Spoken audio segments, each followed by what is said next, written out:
Hello and good morning, everybody. Welcome to our today's webinar, ISO 26262 Compiler Qualification in Practice. This is a joint webinar of SolidSense and Vector. My name is Winfried Schröder and I will moderate this webinar for you today. Our guest presenter is Marcel Beemster from SolidSense. He's CTO there. The other presenter today is my colleague Jason Masters. He's Field Application Engineer at Vector.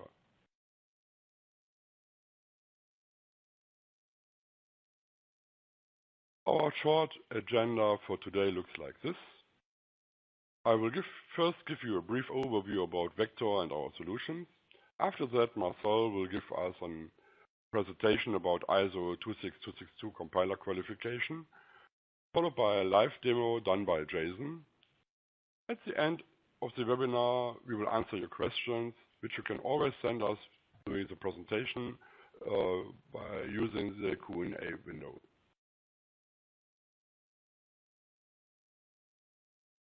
Here are some facts that give you a good overview about Vector Informatik. Vector has over 7,500 customers and 72 countries and offices in 24 locations in 12 countries. Most of our more than 1,900 employees have been with the company for many years and have gained a lot of industrial experience. We also participate in standardization activities and associations by participating in committee meetings and industry meetings.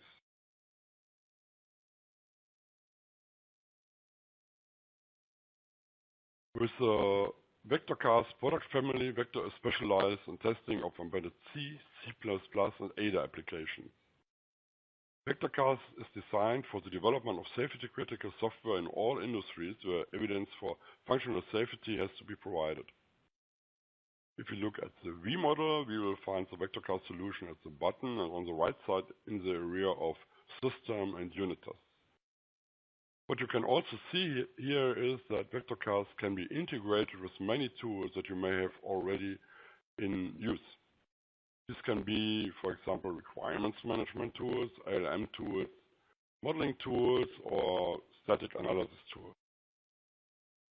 As you can see, VectorCAST integrates nearly all embedded compilers in the market.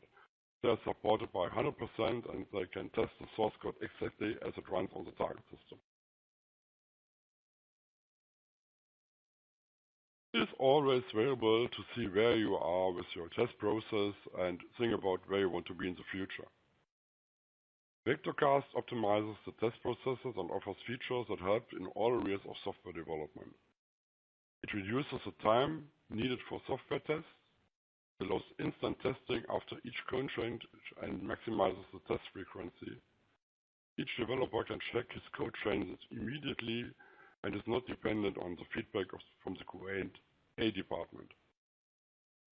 Test drivers and test stubs as well as entire test scenarios are generated automatically. This improves the software quality. VectorCAST helps you to move all these bar in the picture to the right with features that help in all these areas. So, this is quick and dirty from my side. I would like to hand over now to Marcel Beemster and his presentation about ISO 26262 compiler qualification. Thank you, Winfried. Can you hear me well? Yes, I hear you very well. Okay, thank you. Thank you for inviting us in this elusive webinar series. It's a pleasure to be here. My name is Marcel Beemster. I'm the CTO of SolidSense. We have one product, which is a test suite for C and C++ compilers. It's originally developed for compiler developers who want to check their compiler. But over the years, we get more and more interest for use as a qualification tool for compilers. And there's a lot of questions around that, so I'll try to answer those in this webinar. So the audience, I expect my audience today is mostly people who are involved in the automotive industry and software application there, in a role as a developer or in a role as a functional safety manager or some other role involved in that. And yeah, in the automotive industry, compiler qualification has a little bit of a bad reputation, and I blame the aviation industry on that. In the early 80s, the aviation industry tried to qualify their compilers, and they found out that it was really, really hard. The compilers were really not up to par. There were a lot of buggy compilers then, and they basically gave up in the aviation industry, and they developed workarounds in finding a way to do application development without having to qualify the compiler. Second reason is also from aviation, and that is that in aviation industry there is, for tool qualification, there is the document DO330, and that's a much more complicated and involved document than what is written on tool qualification in ISO 26262, which of course is used in our automotive industry. And that is quite a difference, and that doesn't mean that we in the automotive industry can do a bad job of compiler qualification, but there is a lot of difference in the processes between the two, and I think the compiler qualification in ISO 26262 can be more pragmatic than it is defined in the aviation industry. So with that background, I'm going to talk about two things today. Let me switch to the next slide. First of all, I want to present a couple of reasons, good reasons why you may want to qualify your compiler, even if you, maybe as a software developer, you don't want to qualify the compiler because, well, you're interested in your software. You want to develop your application, and the compiler you obtained from a supplier, and you want them to be responsible for it. Yet there are still good reasons to want to do it yourself. And the second part will give an overview of the qualification process as it is defined in the ISO 26262 document, the 5 main steps there. Of course, there are more details to be filled in, but I'll try to give a good overview of the steps in that process. So first of all, we have to take a look at the role of the compiler in the application development, and that's described formally here in this term from ISO 26262, which is the tool impact level, and that's defined as the possibility that a malfunction of a software tool can introduce an error in a safety-related item. Now, as an example, you can also look at the debugger. It's also an important tool in your software development, but the debugger itself is not going to introduce errors in your application. A debugger is a tool to observe your application and to see exactly what it does. You want to rely on it, but it's not going to introduce errors in your application. Now that's very different with the compiler, because a compiler sits between the source code in which you write your application, and then generates the assembly code, the machine code, and the machine code really goes into the car and may control the brakes, for example. So the compiler has this very important role of translating the software to the hardware, and yeah, potentially an error in that compiler can make a safety critical change to the application. So the compiler has a very high tool impact level. There's no way around that. You cannot say, okay, I think my compiler has a low impact level. That's simply not possible. It has a very high impact level. Now, that doesn't mean you have to qualify the compiler yet, because there's another reason that is also required, again, in the ISO 26262 document, and that's the tool error detection.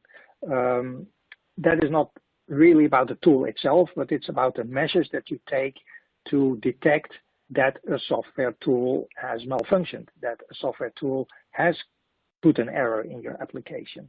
So if there is not sufficient confidence in the measures of detecting errors that are generated by your software tool, that is the second reason. And together with the tool impact level, then you really have to qualify your compiler. Now, very often people try to get around this by developing their testing so good that they say, okay, we develop our test suite. It's 100% MCDC coverage. We do lots of things, integration testing. We test on target. So we try to get around this.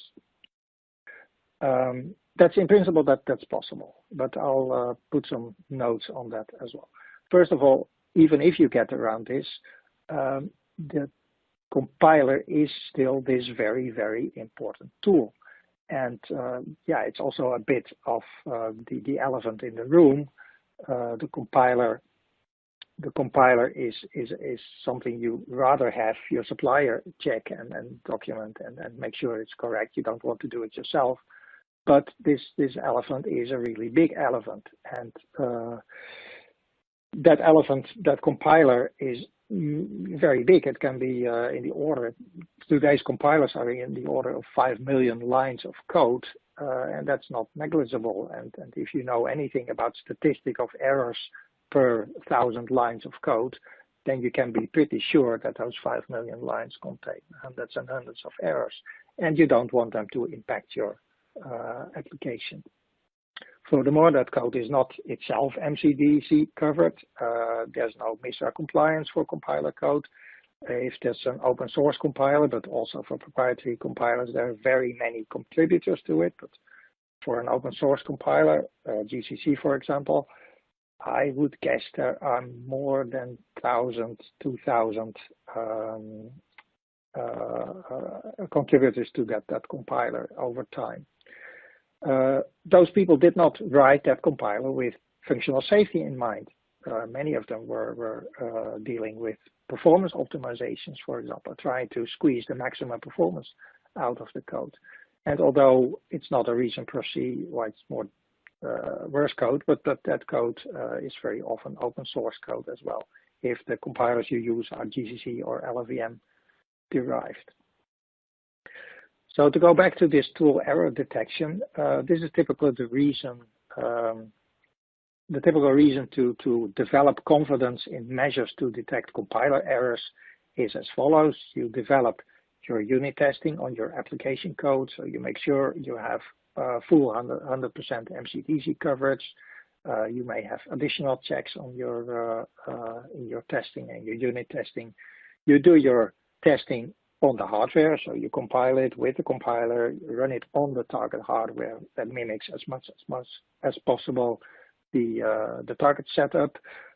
You do back-to-back comparison checks between the unit test running on the target and maybe in a simulator or an emulated environment. You do your integration test as well. And yeah, these are all good reasons why you will have good confidence in these measures to detect compiler errors. But that doesn't have to be the end of it. In the next slide, I'll show you how the coverage at the source level translates to coverage at the assembly level. So at the left side, we have a simple program, a simple loop inside the function f. And to get full MCDC coverage at the source level, we need only a single unit test. We call the function f with the value 1. If you call it with 0, it's not enough because then the body of the for loop is not executed. But if you call it with 1, then you get full source coverage of your code. If you compile this code with the compiler with low optimization level, 0, then you get a more or less one-to-one translation of the source code. And when you use a source code coverage tool, you get these pluses on the left side, and the pluses indicate we have coverage of all the assembly instructions that are generated for this function. So that's a very good argument. So we have full coverage at the source code, we have full coverage at the assembly level as well. But that's only true for compilation at the lowest optimization level, and even then it's not guaranteed by the compiler that this is the case. However, if you want to optimize your assembly code, then you are going to use an optimization option in your compiler, and this code generated then is much faster than the original code. So for this particular code, we get target code that is more than 15 times faster than the original code. Now you may say, okay, I don't want to optimize my application, but that will cost you a factor of 15 in speed of that application, and that may mean if this is a real-time application controlling, even the brakes or the motor itself, the engine itself, you need a beefier processor to that. So there's cost associated to not compiling with optimizations, and that's also true for the power. It's something that runs 50 times faster is also going to use in the order of magnitude of 15 times less power. And these are important concerns. If you are doing sensor processing in an autonomous car, you need to have this efficient and you want to have this fast. So a factor of 15 in performance can be very impactful in the rest of your design. So in this example here, we compile the same code with optimization level 2. And now we see that only the green instructions, so the code is now, I think, about 6 times larger, the assembly code. Only the green instructions are now covered by our single unit test case that we had, which had full source code coverage. But here we see all the black instructions, they're not covered at all. Now, are those instructions not executed? Yeah, they are, and that's why they're in the code, and they need to be tested as well. But with this simple unit test we had, they are not tested. To achieve maximum coverage for this code, we need 4 more unit tests to achieve maximum coverage of this code. And one important side effect is, or one important fact is that there are 2 instructions, the 2 red instructions, 2 jump instructions. Even if we have maximal coverage of that, we will never achieve full branch coverage for those instructions because they are inserted by the compiler, but they're actually redundant. They apply checks that are always true or always false in this code. And that means that how many unit tests you make for this code, you will never achieve full branch coverage for this code. And you will have to explain that if you are doing coverage testing on the assembly code and you do not get 100% coverage there, you will have to explain why this is not the case. Now, that's not a trivial process. So to summarize, if you want to develop good confidence in your tool error detection measures that you've taken, and you want to use these optimizations, then you have to do analysis coverage at the assembly level. Now that's doable if tools exist for that, but at assembly level coverage, those tools are not so easy to obtain as they are for source code coverage. And for example, VectorCAST is an excellent tool to do that for at the source code level. There are plugins into VectorCAST to do it at assembly level as well, but then you're going to a next level of complications. To develop compiler-specific unit tests, because that's what you need to do in this case, we need to generate those 4 additional unit tests that are only required basically because of the artifacts that the compiler generates. That's doable. It's not super difficult. But the third one, explain unavoidable gaps in your MCDC coverage, because no way how many unit tests you have, there are still some redundant branches there. That is actually close to impossible for your application, which will consist of many hundreds of functions, thousands, maybe hundreds of thousands of lines. If you have to explain all the redundant assembly code branches that are in your target code, that's going to be very, very difficult. So that's the first good reason to want to qualify your compiler. Now, some more positive reasons. It may reduce your time to market. Without compiler qualification, you have to develop this compiler confidence as part of your application development. You have to make sure that your application testing is strong enough to also verify that errors in the compiler are found. And that means more work in your testing for the application, more application tests that you have to develop. If you do have compiler qualification, then that compiler confidence part you can take out of the process of your application development. And that means that application development itself, time shortens, and that means faster time to market and possibly more revenue from that, obviously. Also, if you do compiler qualification as a separate process, you can apply that to multiple application development processes. So this one process of compiler qualification can be used for multiple application development projects. Another good reason is that if you would do your compiler qualification in-house, do it yourself, not outsource it, that gives you a lot of freedom as well. First of all, the freedom in the choice of the compiler and specifically the compiler version, because compilers are updated maybe once every half a year. Your project may run many years. Your actual compiler, your actual application may be in the market for 10, 20 years. Do you want to get stuck with the compiler you used on day one, or do you want to be able to update that compiler? And you can do that if you can rerun your qualification in an easy way. It also prevents you from compiler vendor lock-in, because if you have your compiler qualification set up once, it's not so difficult to plug in a new compiler in that qualification process. Second reason is flexibility in the choice of your use case. Use case is a very important part of qualification because it defines how you're going to use that compiler, what kind of options you pass to it, what is the compilation environment there. And this is also a good reason why you have to qualify the compiler and not the vendor, because the vendor will have a different use case from what you have. If you have your use case defined and do the compiler qualification in-house, it's also easy to make adaptations to the use case and rerun the qualification. So those are some benefits. And the next part of my talk I'll talk a little bit about this qualification process as it is defined in ISO 262. Now there are 5 steps to that. The 5 steps in the document itself. So there is a specific section in part 8 of the document, ISO document, section 11, that deals with confidence in the use of software tools. So it's not just compilers that it deals with, it's software tools in general. And the process is I've listed it here, these 5 steps. First of all, there's a planning phase. Next, an evaluation process. What do you need to do for the qualification? Then step 3 is making a choice of which qualification method are you going to choose.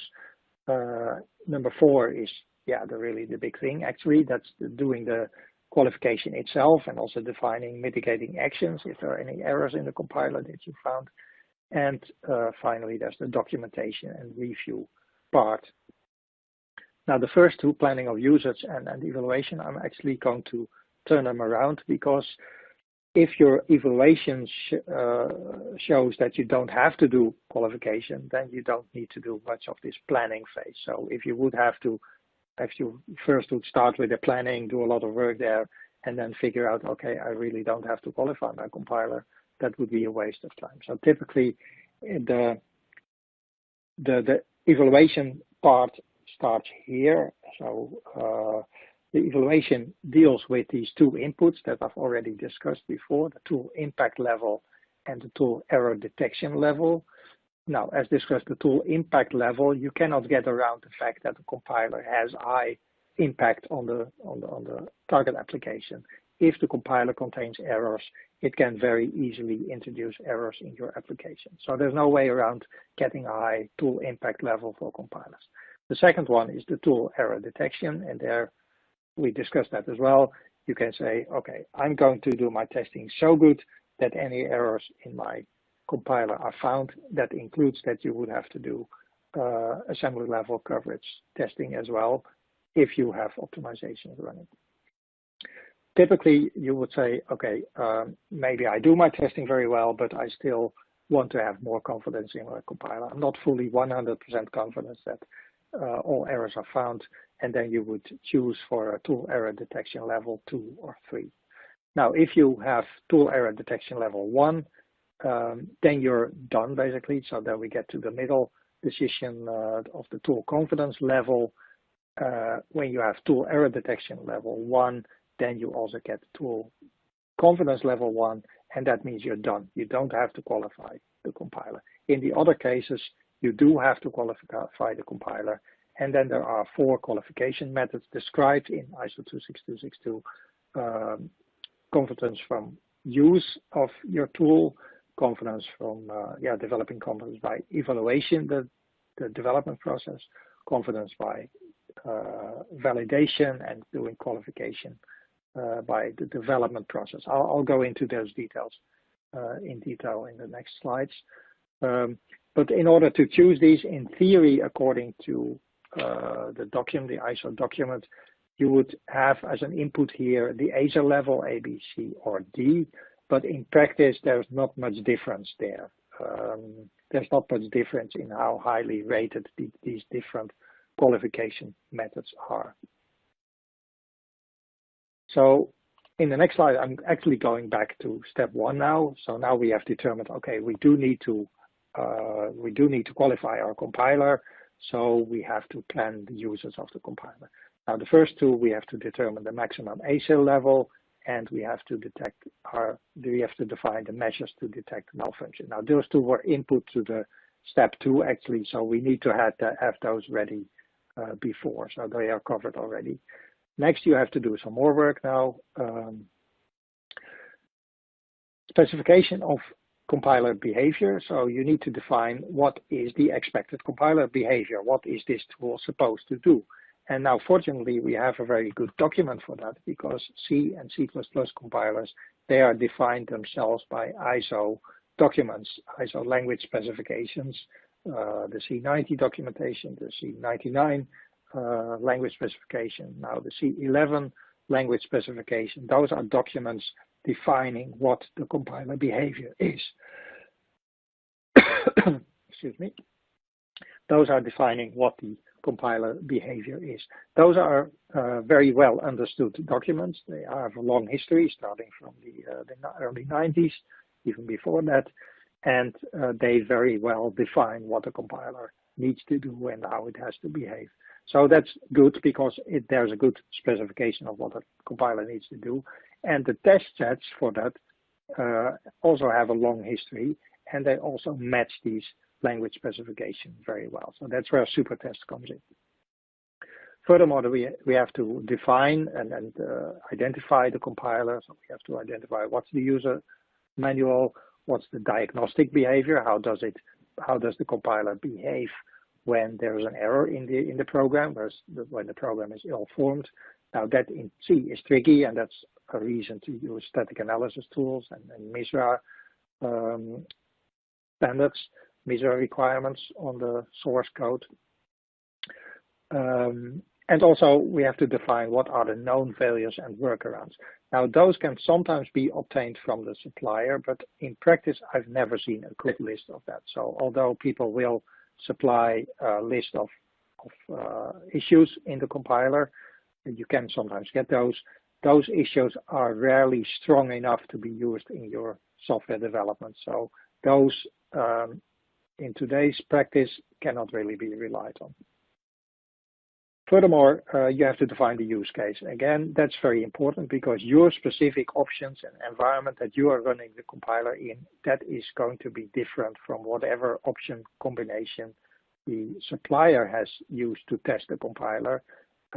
So in your qualification, your testing of the compiler, you're going to use your own specific use case, and that may never have been tested before.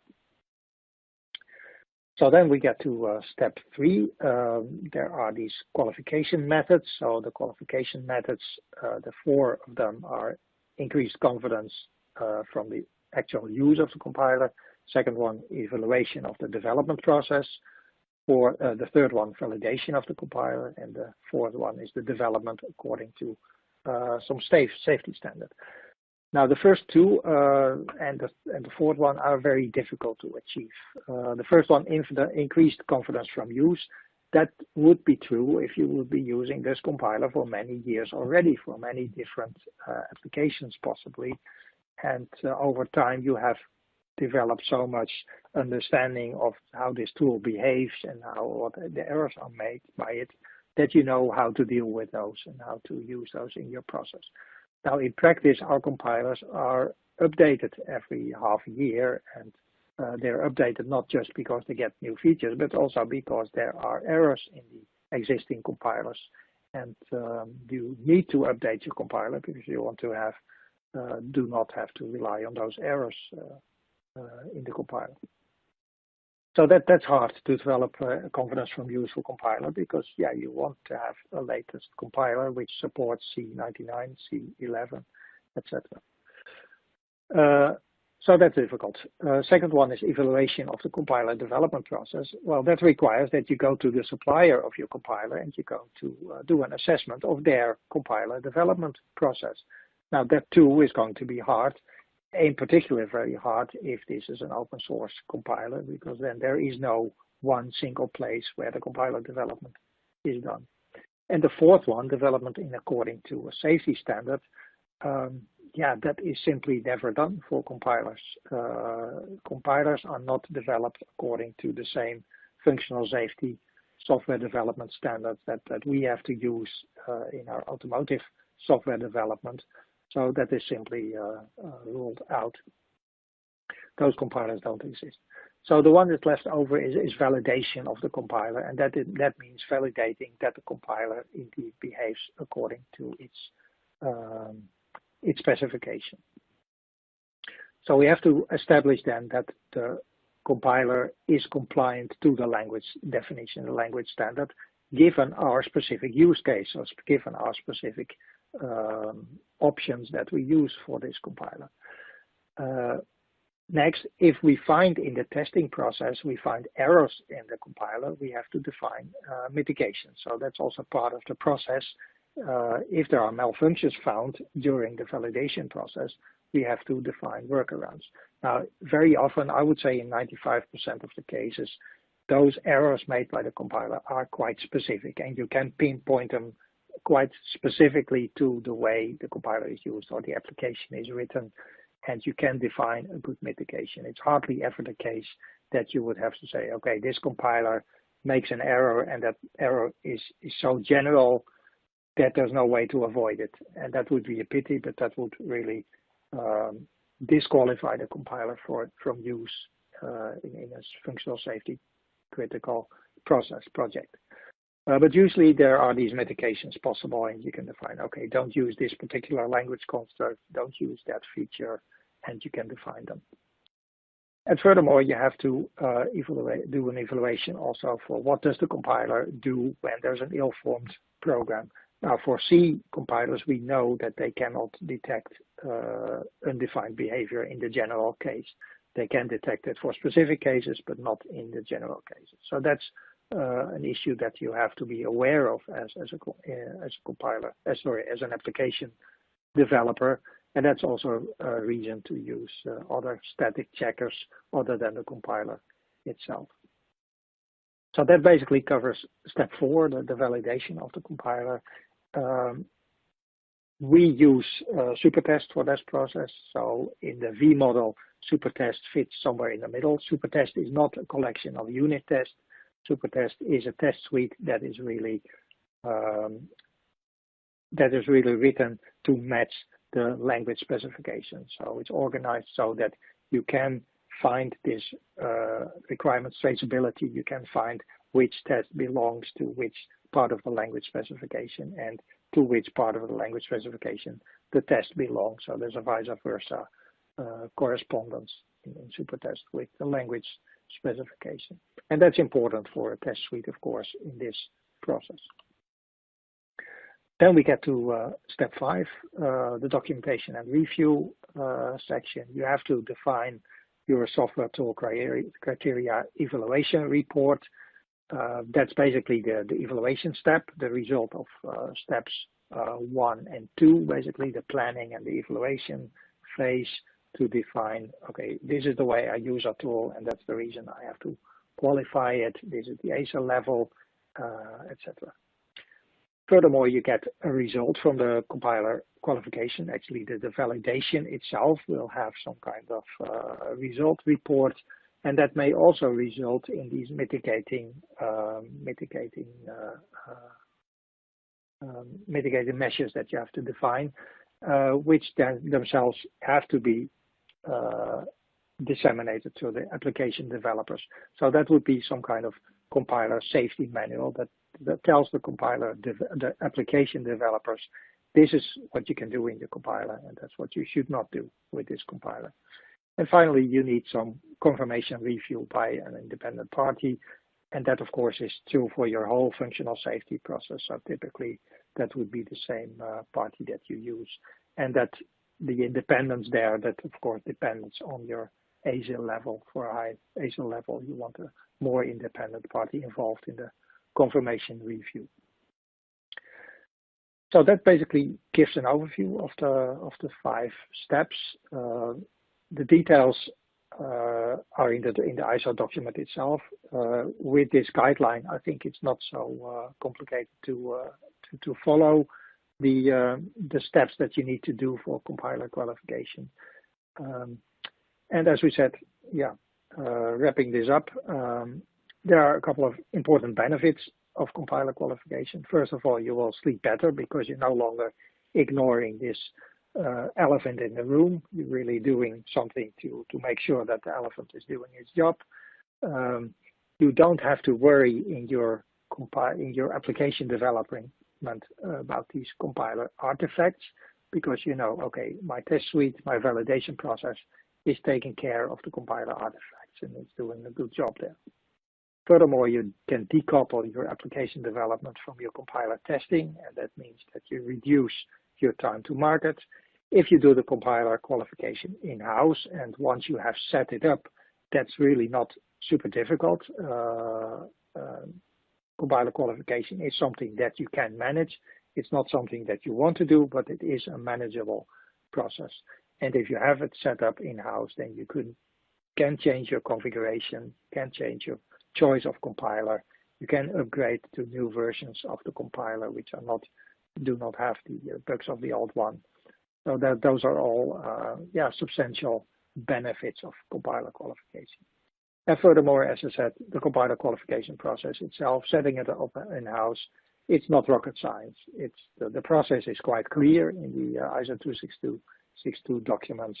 The 5 steps that I've given, they're, well, not easy to do. You have to do them judiciously. You have to take care of doing them well, but they are manageable and they're doable.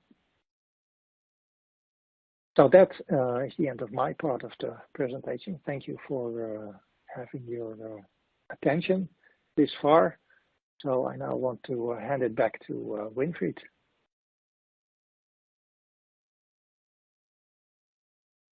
Yes, thank you, Marcel, for this great presentation. I want to remember everybody, if you have questions, please use the questions fields on your window. We will answer all of the questions at the end of this webinar. And I will hand over now to Jason Masters, and he will give us a live demo. Thank you, Winfried, and thank you, Marcel. So my name is Jason Masters. I'm a Senior Field Applications Engineer at Vector, working mainly on VectorCAST.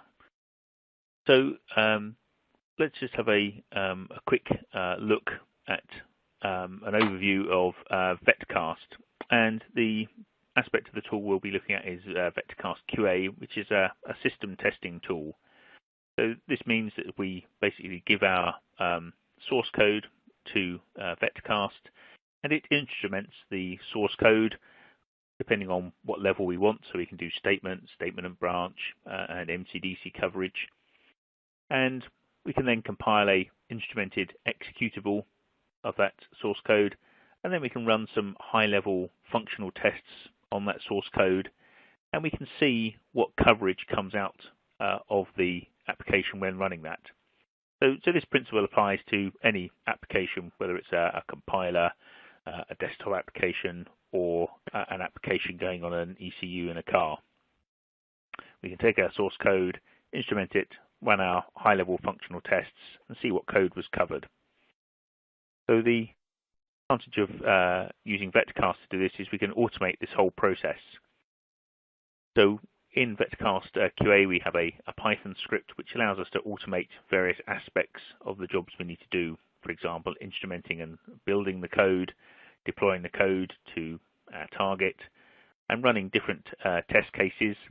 And in this particular case, the test cases we're talking about are the super test cases, which are high-level functional tests on the compiler. And so we can get VectorCAST to run these tests. And in this particular demo, we're going to run the tests individually. We could batch them up and run similar tests together.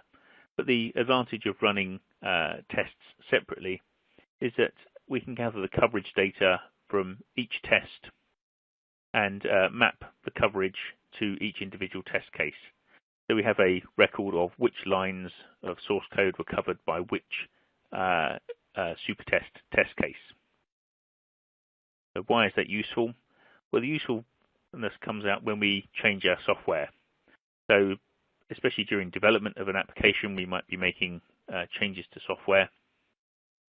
So we can have version 1 of our file that we've run our tests on, and then we may change something in the next version.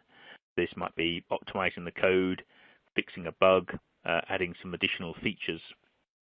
And we perhaps don't want to run all of our tests again. So during development, it's advantageous to run testing all the time, testing as much as possible, rather than leaving all of our testing right to the end. We could make all of our changes and then run our compliance suite at the end on the whole application. Then if we have any issues, there's a lot more tracking down the issues in the source code. And it's much better to fix the issues when we put the bugs in the code. So continual testing is really advantageous. And being able to store the individual coverage from each test run allows VectorCAST to work out which tests need to be rerun if lines of code change. So for example, here in version 2, we've changed some lines in the function bar. And because we have a record of which test case covered which function, we can look at the changes between the source code and then work out and run the tests that affect the impacted functions. That we don't have to run all of the tests again. This means we can change some code, get VectorCAST to work out which test to rerun, and we can get very quick validation that our changes haven't broken our software. So we can do continual testing, make a code change, run the tests, and get very quick confirmation that the code change hasn't broken anything. It's quite often the case when you change some code, you might fix some code here, but that might cause a problem somewhere else in the code. For example, if you change the value a function returns or something like that, then that may impact other functions that call your function. So sometimes it's very hard for a human to work out what tests we need to rerun if we change some code. But because VectorCAST stores the code coverage for each test, VectorCAST itself can work out which functions were impacted by a code change and then run those tests automatically. So we can take this a little bit further and take our whole testing and put that into continuous integration, Jenkins or Bamboo or Team Foundation Server, whatever you use. So every time you commit a code to the version control system, your continuous integration server can check the code out, and then VectorCAST will do a comparison and run only the tests that need running. So you can set up a system where every change that is checked in, the tests are run against it, and you can be confident that the code in your repository is all working correctly and is up to date. You'll probably still need to do another final run at the end for the proper compliance with the release code, probably not in debug build, but during the development process, we want to be kept up to date and we want to know if any tests are broken throughout the development process rather than right at the end. That's an overview of what's going on. So let's go and have a look at a live demo of this. So I'm going to share my screen.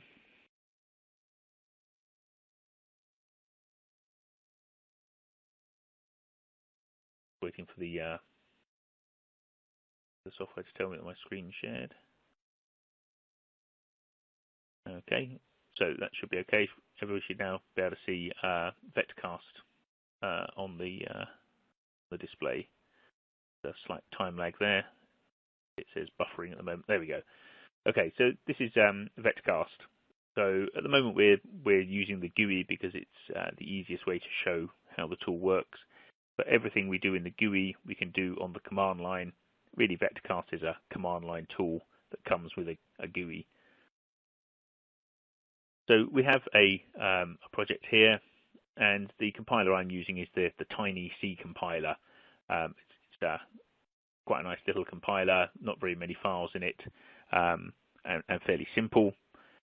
I've got a project here which has got the main compiler files in it. Obviously, when it comes to compilers, there's the other thing like the standard C library. In this particular case, I'm just using a library for that. But it may be that in the real world, I might have a number of different projects here with the compiler perhaps broken up into different sections and maybe the library as well. But here we're just looking at the main compilation. So we've got the files that make up the compiler, and I've instrumented them for statement and branch coverage. So if we just pop back up to the main level, I'm going to right-click and say Build Execute. And this is going to build the compiler and then run the tests. So where are the tests coming from? So I've got a supertest installation here, and there's a number of directories with test files in them. So this is just a demo. It doesn't contain all of the tests in the suite because there's lots and lots of them. This is just a subset. So that's where my tests are, and so there's a series of C files that my compiler will compile, and we'll see what happens. The Python script I mentioned that governs how this is done comes with VectorCAST, and there's a section where you can configure it for your own project and say exactly where your project is. There's a number of settings here that tell VectorCAST how to build the compiler and what directory to build it in. This is just running a batch file that builds my compiler. In the real world, I might have a make file or something like that. There's some directories where I run my tests, and this is the test executable here that actually runs the Solid Sand test suite. And I write the name of the test I want to run into a command file. So I'm just using the Solid Sands test suite just as you would run it on the command line. It's just being automated by VectorCAST. I then have a list of test cases I want to run, and I've just picked out a subset of tests to run here. And in this particular case, I've named them very simply after the locations of the files in the test suite directory structure. But I can make this much more sophisticated, and I can run a number of tests in one go, and generally be as flexible as I like. I could also, instead of just adding them in here, I could write a function to go and get the test cases dynamically from the file system by finding the files from the file system. So it's a very flexible way of doing things. I've got some code here to pick up the log files that come out of Supertest, because as well as generating code coverage, obviously when we run the test we get a result. Did it pass or fail? So I've got some code that can parse that so we can see the results. There's another function that tells VectorCAST how to run a test. In this particular case, I just write the name of the test I want to run to my command file and run the test. There's some extra code here to gather the compilation and run log files from Supertest, so we can easily see from VectorCAST what the results of the tests were. And I've got another function here that just parses those files just to see whether the tests passed or failed. There's also a bunch of utility functions in here that just do various various things to help me out. So there's not a huge amount of work to do in here, but obviously we can see that this script is very flexible and can be used to run any tests on any software. So while we're going through that, VectorCAST ran through all those tests, and we can see we get a report saying how many tests it ran and why did it run them. In this particular case, all the tests were missing, so I previously deleted all the test results. And so because there was no test results, VectorCAST ran the tests. If I run the build execute again, VectorCAST will go and build the code. Obviously in this case, because I'm using a batch file to build it, it's very unsophisticated. It just builds the software again. If I was using a make file or something like that, then that would be much quicker, because it would come back and say, oh, I don't need to do anything. And so VectorCAST has determined it didn't need to do anything because nothing has changed. Source files haven't changed, no tests have changed. So we've looked at the tests and we haven't had to run anything. So there's two results that happen from running the tests. There's the code coverage and the results of the test passing or failing. So let's just go and have a look at the coverage. So we can see our files here, and we can see the test results here, and we can click on individual tests and see what code was covered in those particular tests. And as we add in the coverage, we can see the coverage growing for all of the tests. So the red lines here are lines that haven't been covered. Scroll down the file here, we've got some green lines that have been covered. And because we've got branch coverage turned on, we've got some partial coverage where we've gone down either the true or the false branch of a branch statement. So we can see we don't have 100% code coverage of these statements in here. So some of these this functionality here is to do with parsing options of my compiler, which aren't necessarily related to the compiler compliance, but they're still useful things to test. I wouldn't want to release my code without having gone down the true branch here and checked these statements out to make sure that they don't crash the code, because I wouldn't want my compiler to run into problems the first time a customer uses a certain option. So as well as gathering coverage for the tests, we can also test the other sort of ancillary parts of the compiler as well. We can also generate some reports as well. So we can have a look at the metrics report, which tells us how much code was covered for each file and function.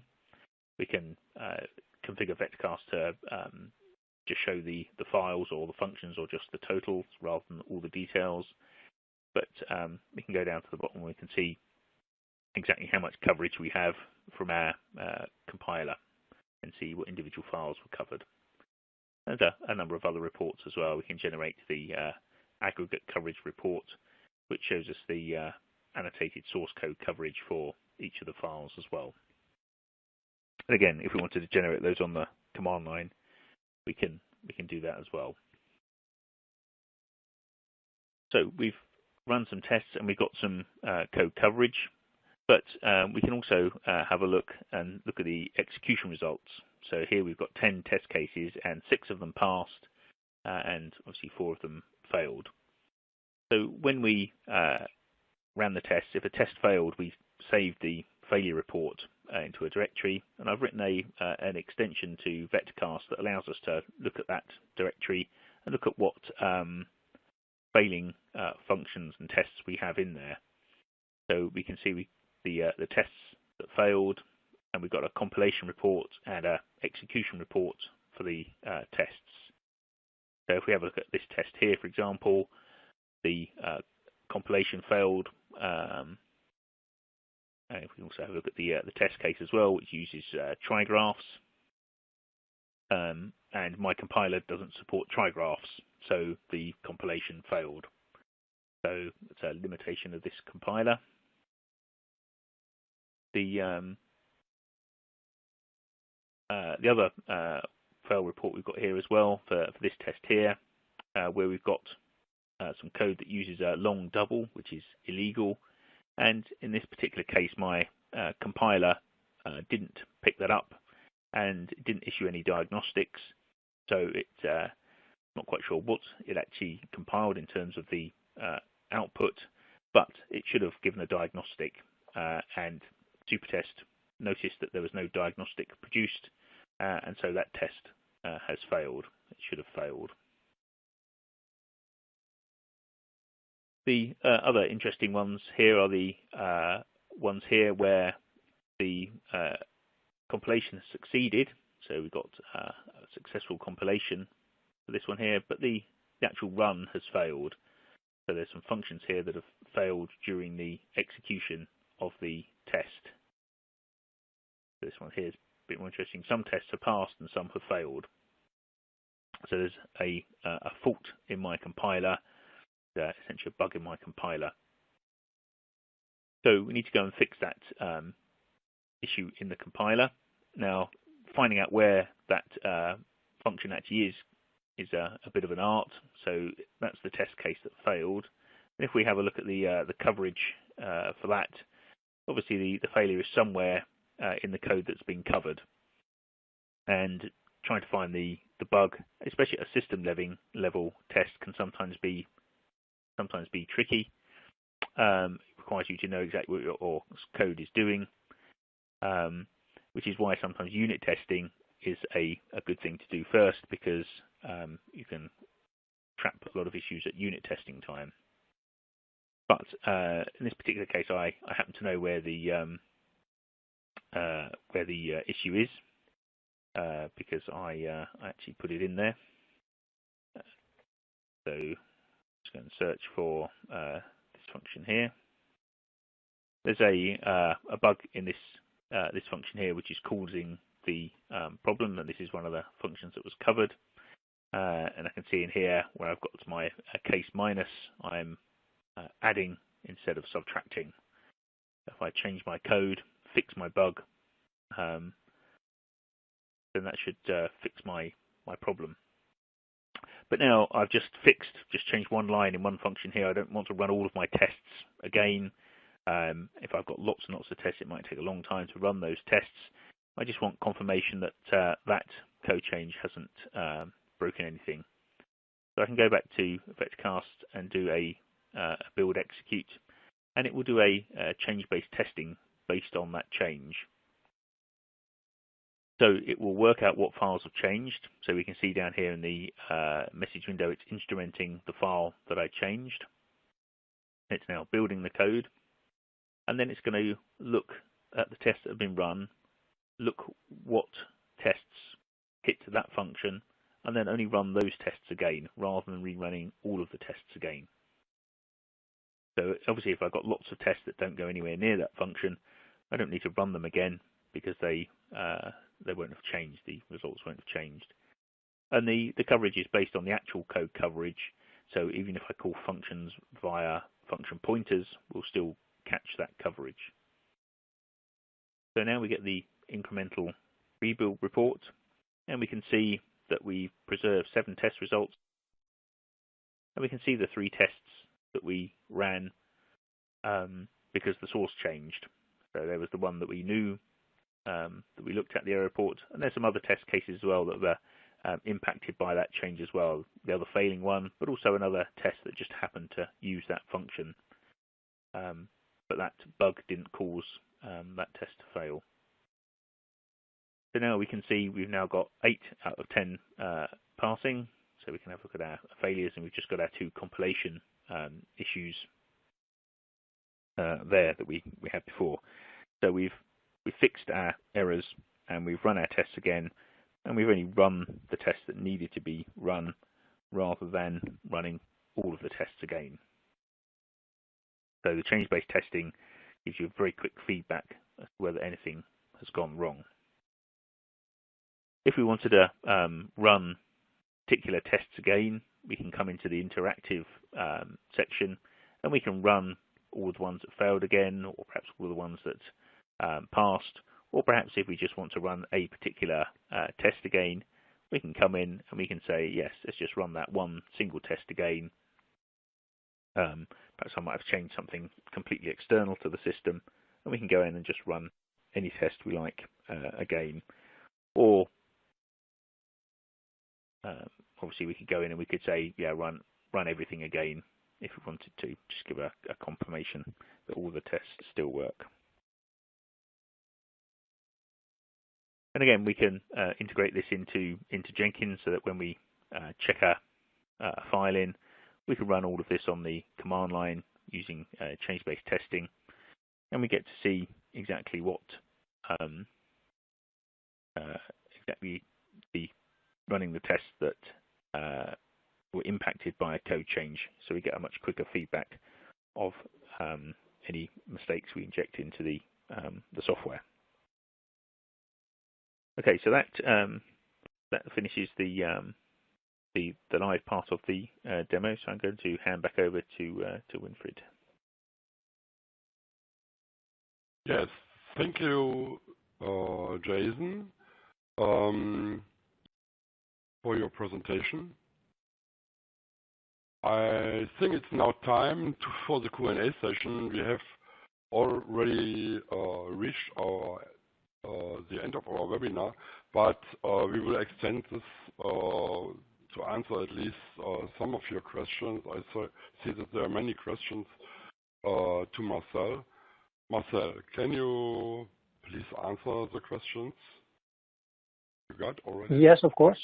Can you hear me again? Very, very well. Okay, so there are a lot of questions. I'll go through the list quite quickly.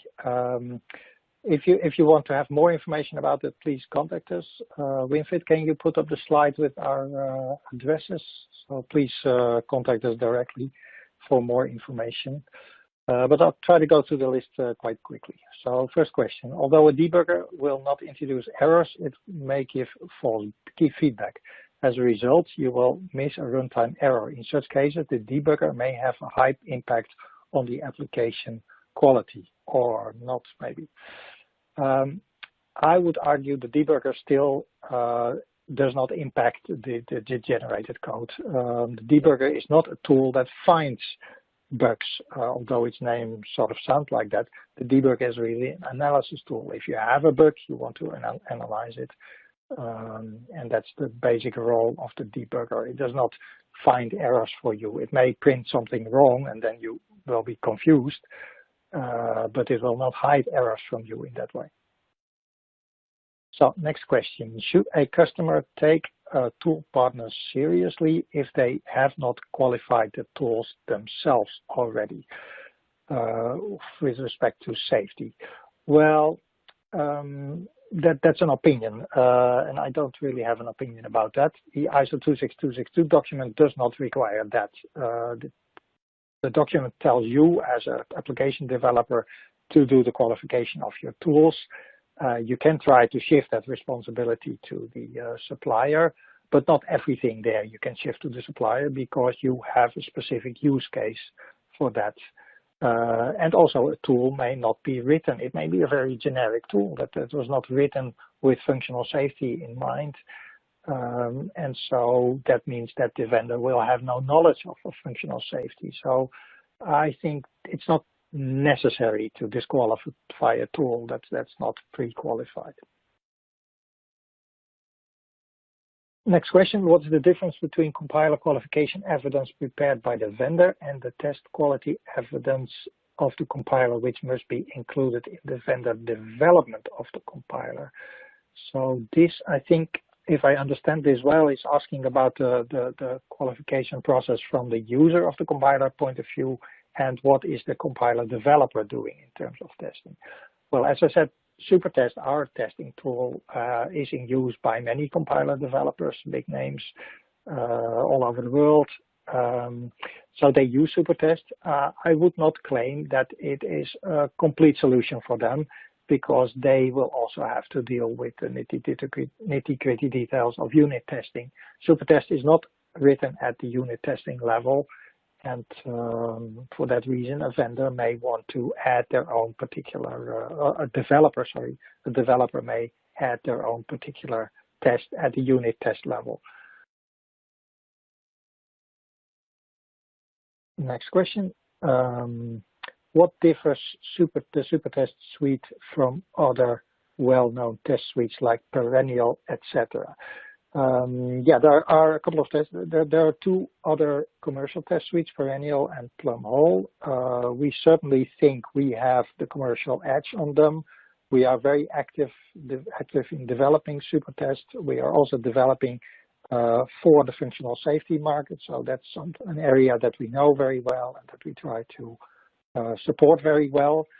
There are also open source suites based on the GCC test suite, LLVM test suite.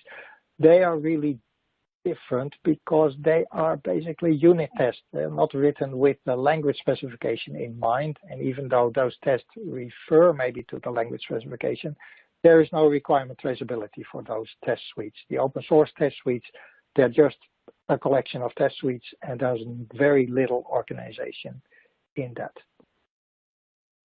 Next question, what's the result of running Supertest on a current GCC for x86 for C++03? The GCC compilers for mainstream platforms, that includes x86 and ARM, they are quite good. But Supertest does find errors in them. So we do actually find errors in GCC. Those errors are sometimes very old errors, so they're actually well known. GCC has a very long history of having extensions to the compiler, so GCC does not always perfectly match what is required by the language specification, and that may be partly on purpose by the developers because they want to maintain backward compatibility, and this is something you may want to know as an application developer. That's also true for other compilers, by the way. Next question, I did not find a price list on the site of SolidSense. No, it's not there, but please contact us. You have the email address on the screen now, so please contact us there and you will get an answer by our sales department. And by the way, if you want to have more technical information, please contact me via that email address as well. I'd be happy to do a specific demo for you about Supertest as well. Next question, how do you estimate to achieve a compiler that respects ISO chapter 6 if the recommendations in this chapter are high-level recommendations and no details whatsoever are given on how to implement them? I assume you refer to the ISO 26262 chapter 6, so that's about software development. Yes, these are high-level recommendations, but I think these are recommendations that you as an application developer in the functional safety market have to address as well. So I don't think they're necessarily different for the compiler than for the application that's running in the component itself, in the safety critical component itself. That said, the compiler, of course, is not running in the functional safety, in the functional critical device itself, and that's why the requirements on the tool are not as detailed as they are for the application software itself. Next question, can anyone qualify their own compiler by themselves without external support? For this, we do need additional tests in the compiler. I think you can, yeah, the ISO document itself does not require you to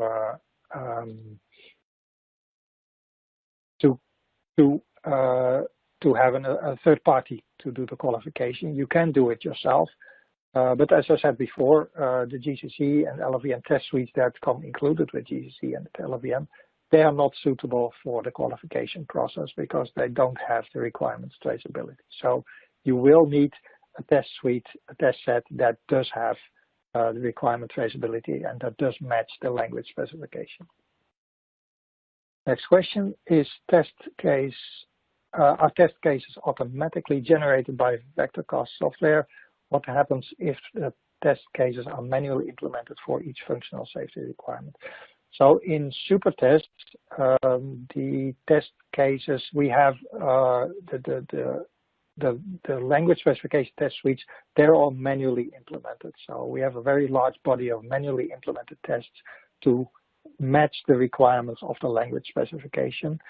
The demo of VectorCAST that you saw was based on the tests that we supply for the testing process. Supertest also includes generated test suites, but I think VectorCAST itself, but Winfried, please correct me if I'm wrong, VectorCAST itself does not have test generators because it does not know the requirements of the target software.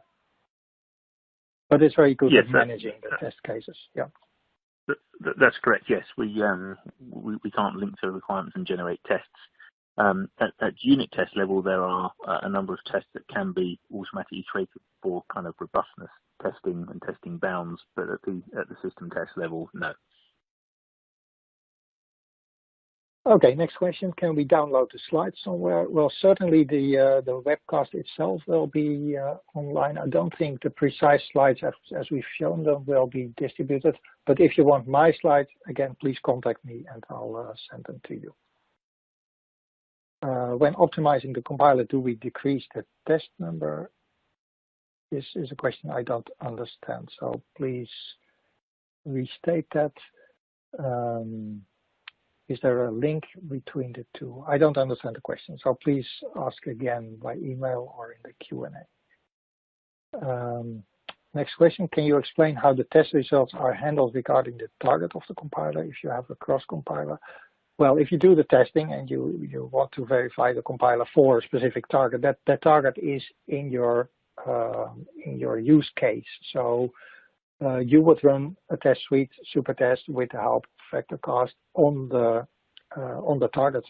So you would have to install the scripting to run on an emulator or on the actual target hardware to get those real results from the target. But yes, they are handled, and Supertest requires only very minimal feedback from the target hardware. So you don't have to have I/O, for example, or a file system there. The error handling, the error diagnostic interface, it's very small, so easy to implement also on bare metal targets. Yeah, and VectorCAST supports execution on a wide number of targets, again, with a configurable mechanism for gathering the information, the code coverage back from the target as well, and that could be configured to use the same channel that Solid Sounds uses as well. So that would work just as well on a cross compiler as well as the host-based compiler we saw today. Okay, here's a long question. I've not really parsed it yet. I'll read it out. I'm mainly in hardware side and have less experience in software. My question is, if we have all the safety requirements listed in enterprise architecture and it is possible to generate a source code, then is it possible to get TCL by testing? I also allocate test cases for each requirement, how those test cases are used in validation because it's manually implemented. Does using unit testing help? I think the answer to that is yes about your application development. The application development that goes into the device that you're developing. But here we are talking about the tool, so it's really about testing of the tool. It's the tool confidence level, and that depends, as I said, that depends on the tool impact, which is high for the compiler, and the tool error detection. So the testing that you have supplied, that where you are sure that those tests will find errors in the compiler. So yes, that can certainly help, but not just without any further analysis. You would really have to look a little bit also beyond what the compiler does, and maybe even look into what the generated assembly code does. Can I have more info and the reference about Supertest of Solid Sense? Yeah, please please ask our email address. We'll contact you and we can give you more demos, more information with white papers, etc. So please contact us. Can I have more info? That's the same question. Is there a link where to download the presentation? I answered that. You get a link for the video for sure. Does Supertest cover implementation defined behavior or extensions of undefined behavior? The answer is Implementation-defined behavior, yes, we do differentiate. So we have a very large generated set actually for the arithmetic. So arithmetic is a very large body of implementation-defined behavior in C, because C does not specify if you have a 16-bit or a 24-bit or a 32-bit integer. But we have different test cases for these different implementation-defined behaviors. For extensions, no, we are based on the language definition of C. So, and extensions as they exist, for example, for GCC, LLVM, they're often not well defined. The documentation may say something about those extensions, but it doesn't really define what it does in the same rigor that the language specification does. So no, in general, we don't have tests for extensions. For undefined behavior, that's a tricky bit. In the C definition, there are, in C99, C11, I think, there are about 200 cases of undefined behavior. Now, about half of them are not really runtime undefined behavior. So about half of them, I would say, can be detected by the compiler itself. And for those, most of those, we have tests there that require that the compiler gives a diagnostic. For the other half of those undefined behaviors, yeah, that's runtime behavior, and that is very hard to predict or test, because undefined behavior really means compiler can do anything, and there's no way we can verify that the compiler makes a sensible decision there for that undefined behavior. So there's no requirement of that in the language definition, and yeah, you cannot test that. As an application developer, of course, it's very important to understand undefined behavior. What if the source code of the compiler is not available? That's the next question. For the demo that you've just seen, VectorCAST demo, that operates on the source code of the compiler. If you're working on an open source compiler, you can possibly get those. If you're working with a proprietary compiler, then no, then VectorCAST would not help you much. Supertest does not rely on the compiler source code, and the compiler qualification requirements of ISO 26262 also do not require that you look into the source code of the compiler.